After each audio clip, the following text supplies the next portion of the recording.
बोलिए सदगुरुदेव की जय। सदगुरु कबीर साहेब की जय। संत समाज की जय। भक्त समाज की जय। साहेब साहेब। ना गुरुरधिकं तत्त्वं ना गुरुरधिकं तपः गुरुर्ज्ञानात् परं नास्ति तस्मै श्री गुरुवे नमः। ध्यानमूलं गुरुर्मूर्ते पूजामूलं गुरुपदं मंत्रमूलं गुरुर्वाक्यं मोक्षमूलं गुरुकृपा। गुरुर्देवो गुरुर्धर्मो गुरुर्निष्ठा परं तपः गुरु परतरं नास्ति नास्ति तत्त्वं गुरु परम। मंगलमय मंगलकरण दीनबंधु गुरु सन जन्म मरण दुख दमन हित बारंबार नमन। बोलिए सदगुरुदेव की जय। अर्चनीय वंदनीय पूजनीय पो श्री गुरुदेव जी। मंचास्तेन उपस्थित मुद मंगलमय संत समाज, श्रद्धानुरागी बंधुओं, भाइयों बहनों, माताओं तथा बाल गोपालों, हमें आपको जो ये शरीर मिला हुआ है ये बहुत अमूल है, जिसकी विशेषता सभी ऋषि मुनि गाते हैं। ऐसा सुंदर नर्तन पा करके और संसार के विषय विकारों में भूलना नहीं है। क्या करना है? जान करके, समझ करके, बूझ करके सब अपने जीवन का कल्याण करना है। इसी विषय पर आज थोड़ा सा विचार देते हैं। सदगुरु कबीर देव की एक साखी है जो बहुत प्रसिद्ध है। साहिब कहते हैं, समुझ बूझ जड़ हुए रहे, बल तज निर्बल होय, कहें कबीरता संत का पला न पकड़े हो। समुझ बूझ और जड़ हो रहा है, तीन शब्द साहिब कहते। पहले तो समझे और बूझे मतलब जाने। समझ बूझ जड़ होए रहे और फिर जड़ के समान हो जा। समझ बूझ जड़ होए रहे और तीसरी बात क्या है? बल तज निर्बल हो। है तो बलवान, सबसे बलवान है, सबसे बुद्धिमान है, सबसे धनवान है, सबसे रूपवान है, सबसे गुणवान है। सब कुछ होने पर भी समझ बूझ जड़ हुए, बल तज निर्बल हो। बलवान होते हुए भी निर्बल हो जाए, अर्थात समझे कि मेरे इतना कोई बल नहीं है, मेरे में कोई शक्ति नहीं है, मेरे में कोई पावर नहीं है, ऐसा उसका मन बन जाए। तो सदगुरु कबीर साहब कहते हैं, जिनका जीवन ऐसा बन जाता है तो संसार में उनका कोई भी कुछ बिगाड़ सकता नहीं है। इसीलिए यहाँ पर साहब ने प्रकाश डाला। इन बातों पर हम थोड़ा थोड़ा विचार देंगे। समुझ बूझ जड़ हुए रहे, बल तज निर्बल होए, और कहें कबीरता संत का पला न पकड़े हो। ऐसे महापुरुष का कोई भी कभी कुछ बिगाड़ सकता नहीं है। किसका? जो ऐसा जानते हैं, जो ऐसा समझते हैं। प्रथम समझ बूझ, यानी जानते तो हैं सब कुछ, समझते हैं सब कुछ, परंतु फिर भी जड़वत हो जाए। जड़वत मतलब जैसे पत्थर कैसा होता है? जड़ वस्तु कैसे होती? जहां रख दो वहां रह आते हैं। उसकी आप स्तुति करो, प्रार्थना करो तो खुश भी नहीं हो, और उसका आप निरादर करो, उसको आप गाली दो, अपमान करो तो भी वो कुछ नहीं बोलेगा, क्योंकि जड़ कहाँ बोलता है। जड़ में कहाँ इतना पावर है, जड़ बिल्कुल शांत। ऐसे सदगुरु यहाँ पर कहते हैं समुझ बूझ जड़ हुए रहे।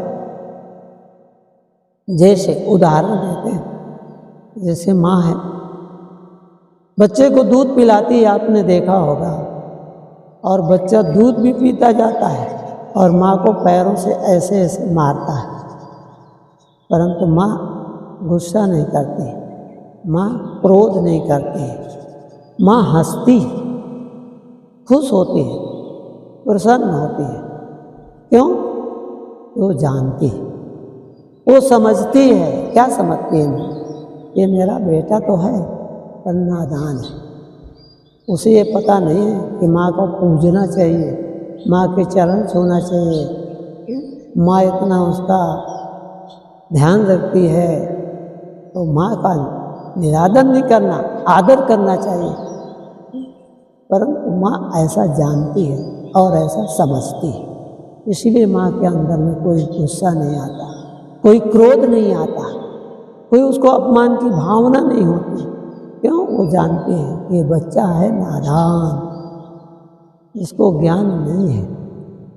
इसी प्रकार से संसार में बहुत से महापुरुष ऐसे हमने देखे हैं। सच्ची घटना है, एक जगह में एक महापुरुष बैठे थे, हाल में सत्संग हो रहा था, सत्संग सुना रहे थे।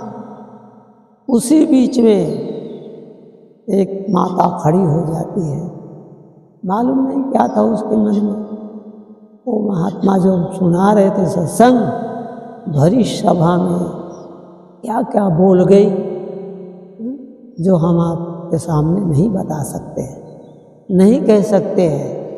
ऐसे ऐसे अपमानजनक शब्दों को वो माँ भरी सभा में, परंतु महापुरुष धन्य, उनकी हम स्तुति करते हैं। ऐसे महापुरुषों को हम प्रार्थना करते हैं।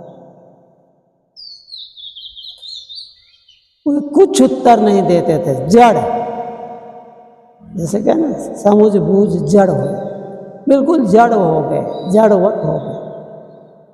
चाहते तो उन्हीं की सब समाज था, उन्हीं का सब समाज था, और उसको पकड़ करके और उसको अपमानित करते, या उसको दंड देते, या सजा दिलाते, या मानहानि का मुकदमा कर देते, कुछ भी कर सकते थे, पर नहीं। धन्य ऐसे महापुरुष। क्यों? वो समझते थे, वो जानते थे, वो बूझते थे, वो सब समझते थे। इसलिए सब जो समझता है और फिर कुछ नहीं बोलता, वही महापुरुष होता है। अब जिसको पता नहीं है तो उसको क्या मालूम। जैसे कोई हमको आकर के फ्रांस भाषा में गाली दे, या कोई भाषा हम नहीं समझते हैं उसमें हमको गाली दे, निरादर करे, कुछ भी बोले, तो हमको कोई दुख नहीं होगा, आपको भी कोई दुख नहीं होगा। क्यों? कि आपको पता ही नहीं क्यों क्या बोल रहा है, तो कैसे दुख होगा। परंतु यहाँ पर साहब कहते हैं समझ बूझ, जान बूझते हुए, जानते बूझते हुए जड़ बन जाए, तो उसकी विशेषता है। तो महापुरुष सच्ची घटना है। फिर महापुरुष से हमने पूछा कि महाराज आपको इन्होंने ऐसे ऐसे शब्द का प्रयोग किए, परंतु आपके मन में कोई भी प्रतिक्रिया नहीं हुई, और आप वैसे बिल्कुल जड़वत जैसे हो गए, आप कुछ नहीं बोले, सब सुनते रहे और सुनते रहे, मुस्कुराते रहे। ऐसा क्यों? हम लोगों को तो कोई थोड़ा सा बोल दे तो हम लोगों के मन में एकदम से क्रोध उमड़ पड़ेगा, परंतु आप जो है कुछ भी नहीं बोले महाराज। इसका क्या कारण है? वो कौन सा मंत्र है, या वो कौन सा आपके अंदर में वो कौन सा गुण है जिसको आप ग्रहण करके और आपके मन में कोई भी प्रतिक्रिया नहीं हुई और आप खुश का खुश रहे। महाराज जी ने बहुत सुंदर बात कही, हमारे आपके जीवन में उतरने लायक बात, और हमने तो गांठ बांध लिया। महाराज जी बोले, देखो कूड़ादान में लोग क्या डालते हैं? कूड़ादान में कचरा ही डालते हैं। कोई लड्डू नहीं डालता, कोई पेड़ा नहीं डालता, कोई रसगुल्ला नहीं डालता। हाँ, बिगड़ गया हो तो भले डाले, परंतु कोई ऐसे अच्छी चीज नहीं डालता। कूड़ादान में क्या डालते हैं? कचरा डालते। इसी प्रकार से उन्होंने तो कचरा डाला, क्योंकि ये शरीर क्या है? ये 5 तत्वों का बना हुआ कूड़ादान की तरह ही है। आग, पानी, माटी, हवा, आकाश, ये 5 जो तत्व हैं, 5 तत्व का पोतरा। सदगुरु कबीर साहब तो बोल देते हैं फट से, 5 तत्व का पोतरा मानुष धरिया नाम, एक कला के बिछुड़े विकल हो तो सब ठाम। मानुष तन का पुतला है, पुतला जैसे बना दिया जाता है। 5 तत्व का पुतला है, 5 तत्व का बना हुआ ये पुतला है, ये शरीर है। तो बोले इसमें क्या है? वो कचरा ही तो है। आप विचार करो, विवेक करो, तो सब कुछ कचरा ही भरा है अंदर। ये तो परमात्मा की बहुत बड़ी विशेषता है। जब इसको बना शरीर, जब ये बना शरीर का, जब ये निर्माण हुआ, तो इसमें ऐसी पालिश कर दी जाती है जो चमकती रहती। और वास्तव में ये भी एक हमारी नादानी है, उसमें पालिश किया है इसलिए चमक रही। उसके अंदर जो बैठा हुआ ना, एक कला के बिछुड़े विकल हो सब ठाव, साहिब इसलिए कहते हैं जब तक वो अंतरात्मा बैठा हुआ है तभी तक ये चमक है, तभी तक इसमें सब कुछ है। ये सुखी भी होगा, दुखी भी होगा, और यदि वो निकल गया तो न इसमें सुख है न इसमें दुख। तो जीते जी मर जाना बोलते हैं, जो जीते जी मर जाते हैं ऐसे महापुरुषों का कोई पल्ला पकड़ने वाला नहीं दुनिया। अर्थात उनका कोई निरादर नहीं कर सकता है, उनका कोई अपमान नहीं कर सकता है। पर हमारे अंदर ये विवेक जगे, ये हमारे अंदर विचार जगे, ये हमारे अंदर सद्गुण जगे। जब तक ये सद्गुण हमारे अंदर नहीं आए तो हम तो पल पल में दुखी होते रहते हैं। कहाँ सुख का हमें बोध होता है? महाराज जी ने जब ऐसे कहा, हमने उनके चरण छुए और धन्य हो गए। वो मुस्कुराते रहे, हमारे माथे पर हाथ रखे। हमने कहा महाराज आशीर्वाद करो कि हम लोगों के मन में भी ऐसे विचार आए।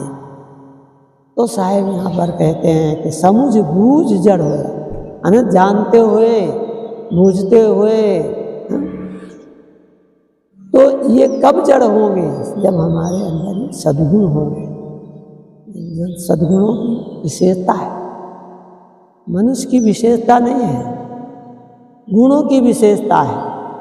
इसलिए साहब कहते हैं मानुष तेरा गुण बढ़ा।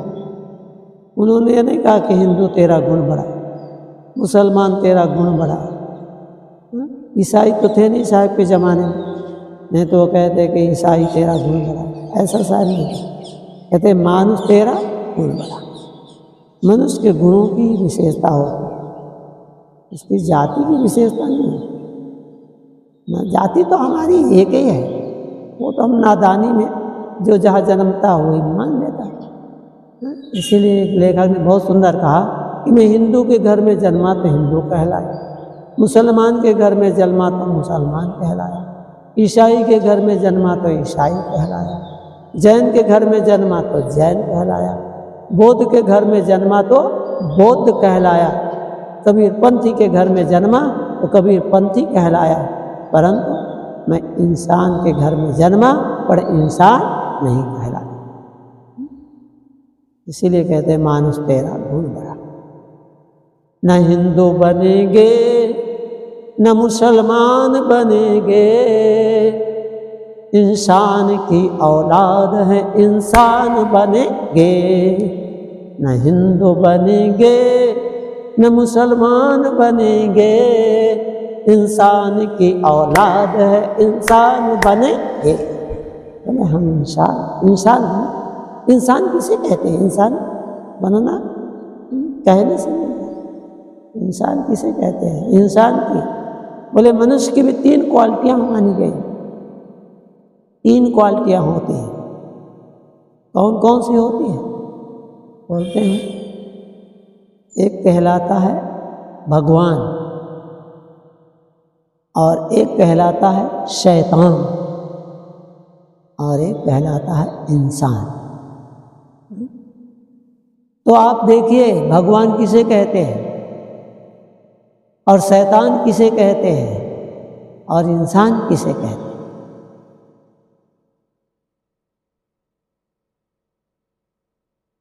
तो पथिक जी महाराज जो हैं उन्होंने अपनी एक कविता में कहा है, पथिक जो बांट कर खाए उसे इंसान कहते हैं, उसे इंसान कहते हैं। पथिक जो बांट कर खाए, जो कहते हैं बांट करके खाता है, वो इंसान कहलाता है। आप देखें ना, लड़ता कौन है? कुत्तों के बीच में रोटी डालो तो कुत्ते क्या करेंगे? पहले महायुद्ध होगा, महाभारत के बाद फिर जो जीतेगा वो रोटी खाएगा, तो वो इंसान नहीं कहलाएगा। इसीलिए यहाँ पर संत कहते हैं कि जो बांट कर खाता है वो इंसान कहलाता है। और दूसरा क्या है?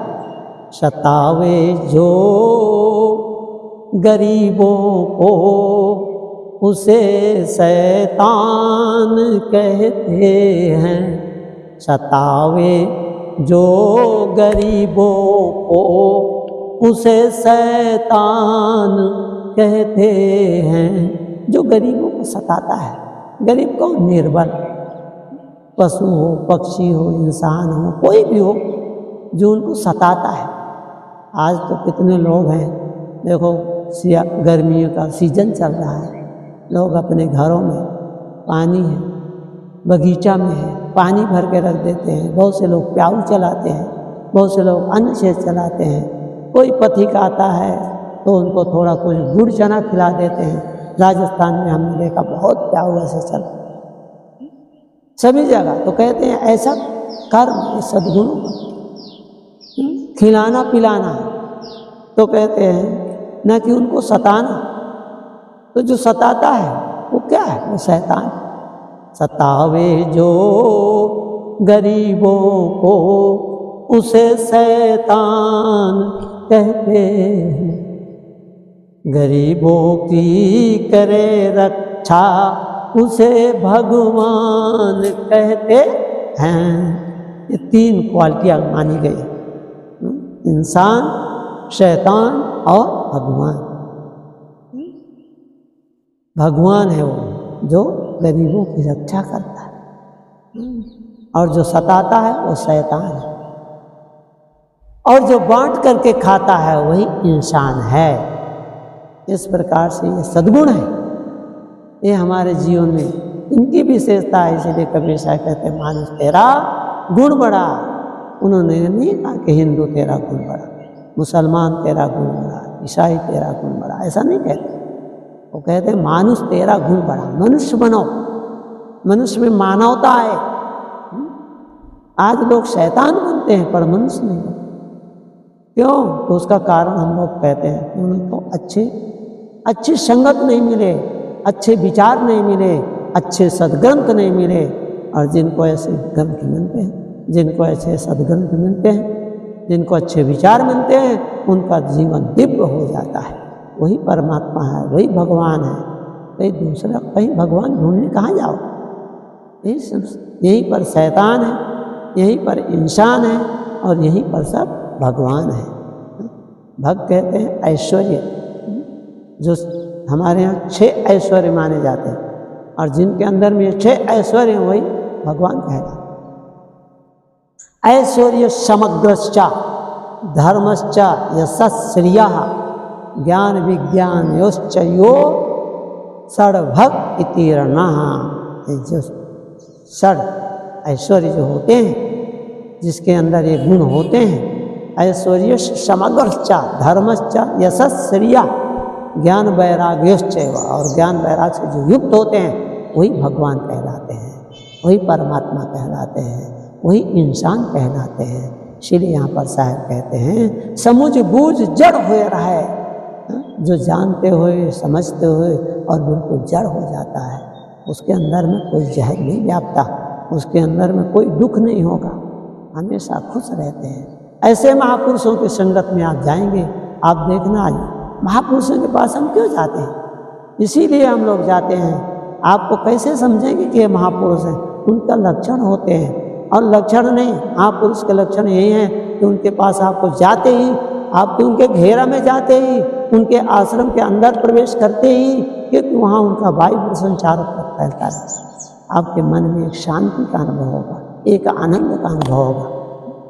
तो ये लक्षण होते हैं। ऐसे महापुरुषों को कहते हैं कि जो जानते हुए समझते हुए और जड़ के समान हो जाते हैं, अर्थात कुछ बोलते नहीं, कोई प्रतिक्रिया नहीं करते हैं। तो सदगुरु कबीर साहब कहते हैं कहें कबीरता संत का, ऐसे संत का, ऐसे महापुरुष का कोई पला नहीं पकड़ सकता है, अर्थात उसका कोई निरादर नहीं कर सकता है, अर्थात उसका कोई अपमान नहीं कर सकता है। अपमान कैसे करेगा? क्योंकि वो आपकी प्रतिक्रिया लेते नहीं। किसी ने कहा, किसी ने जानी, और कहें कबीर वही दोनों जाने। सदगुरु कबीर साहब एक एक वाक्य जो है अमृत में, अमृत से भरे। तो साहब यहाँ पर कहते हैं किसी ने कहा, किसी ने जानी, कहें कबीर वे दोनों ज्ञानी। और संतों ने कहा आवत गाली एक है और उलटत होए अनेक, और कहे कबीर ना उलटिए तो वही एक की एक। तो कहते हैं जो समझ बूझ करके और अपने जीवन को ऐसा बना लेता है तो उनका जीवन धन्य हो जाता है। ऐसे महापुरुष इस संसार में पूज्यमान होते हैं, ऐसे महापुरुषों के लोग स्तुति करते हैं। ऐसे महापुरुषों के संग में जाने से आपका जीवन बदल जाता है। इसीलिए यहाँ पर मैंने थोड़ा सा विचार दिया सदगुरु कबीर साहब की एक साखी पर, कि ये साखी बहुत प्रसिद्ध है और जो भी महापुरुष हैं उनके में ये लक्षण पाए जाते हैं। आप कहीं भी देखना तो कहते हैं कि समुझ बूझ जड़ हुए रहे, बल तज निर्भर हो, कहें कबीर का संत का। ऐसे महापुरुषों का पला माने उनका जो है पल्ला कहते हैं, जैसे आँचला है, कपड़ा है, हम उसको पल्ला कहते हैं। तो वहाँ कहते हैं उनका कोई भी हाथ नहीं पकड़ सकता है, ऐसा उनका जीवन धन्य हो जाता है। यही लक्षण हमारे कहने का भाव यही है यहाँ पर, ये लक्षण हमारे आप में भी आना चाहिए। और यदि हमारे आप के जीवन में ऐसे आ गया तो हमारा जीवन भी अमृत बन जाएगा। इसलिए कहते हैं सत्यम शिवम सुंदरम बन जाएगा, जिसको हमें कहीं खोजने की जरूरत नहीं।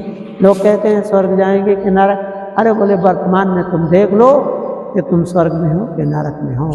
वर्तमान में बरतो भाई, भूत भविष्य को देव भगाई। इन्हीं शब्दों के साथ हम अपनी वाणी विराम देते हैं। आप सबको बहुत बहुत धन्यवाद। बोलिए सदगुरु कबीर साहिब की जय। साहिब।